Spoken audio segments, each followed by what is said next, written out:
Music by Aditya.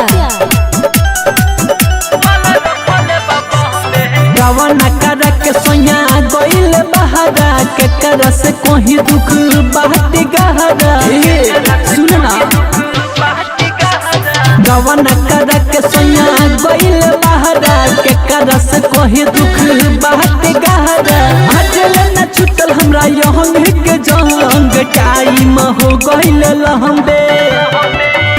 तो सुनिए माई जगदम्बे भतार मल रखले बम्बे तो सुनी ना माई जगदम्बे भतार मल रखले बम्बे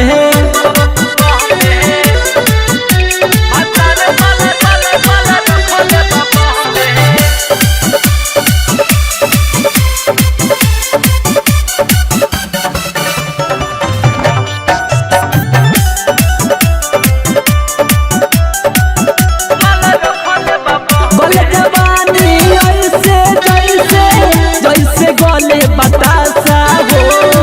जुझिल सदिया परोते अकेले एक नहीं बुझाता हो का करी हो गल जवानी ऐसे जैसे गलेला बतासा हो जुझिल सदिया परोते अकेले एक नहीं बुझाता हो मन करे छोड़े छड़ के भाग जाई नई हर नयरवे से मजा उठाई रखल बारू मले के सौतिन के हमारा सुनी के भइनी चहबे तो सुनी ना माई जगदम्बे भतार मल रखल बम्बे तो सुनी ना माई जगदम्बे भतार मल रखल बम्बे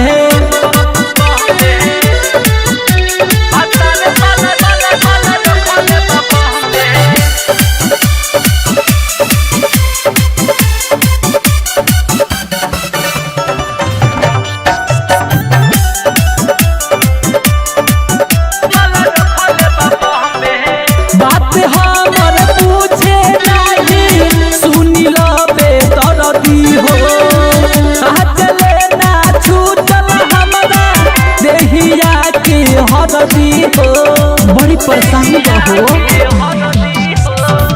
बात हमर बुझे नहीं सुनी लहबे दर्दी हो चले ना छूटल हमारा देहिया के हरदी हो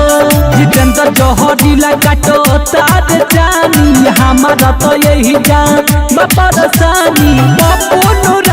माया जे कबो देखावे ना खंबे